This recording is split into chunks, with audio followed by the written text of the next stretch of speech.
morning po sa inyo lahat. Isa pang muli yugto na ating daily Bible blessings. Pamagat po ng ating aralin ngayong umaga ay kasama ni Jose ang Diyos. Kasama ni Jose ang Diyos. Manakan niyo pong naranasan na may ilagay sa isang sitwasyon o kalagayan na hindi kayo masaya at maaaring para kay miserable pa nga. Halimbawa, wala kayong magawa kundi manatili sa trabahong parang ayaw nyo. Kaya lang, hindi ka makaalis dahil kailangan mo ang pera at wala ka namang ibang mapuntahan o milipatang trabaho. O sa isang relasyon, ito na pag-aasawa, hindi ka na masaya at parang puro na lang problema. Hindi po isang magandang aral po rito sa gitong paksa.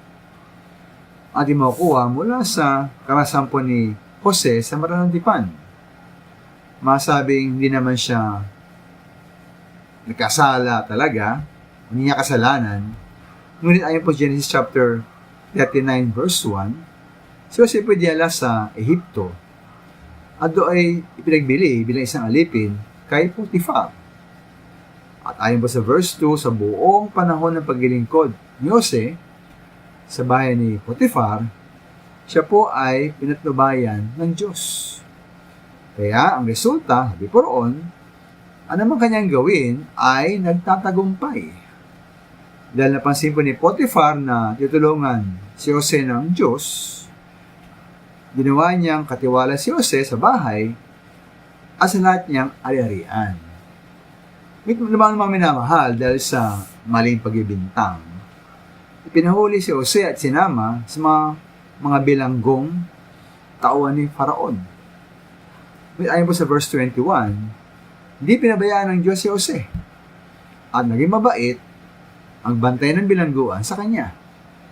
At sa verse 22, si Jose po ay ginawang tagapamahala ng lahat ng mga bilanggo.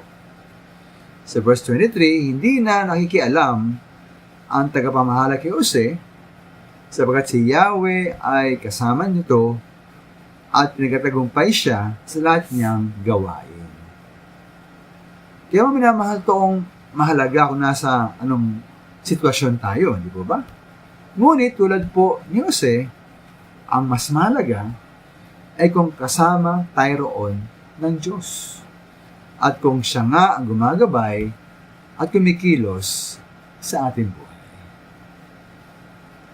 Salamat po.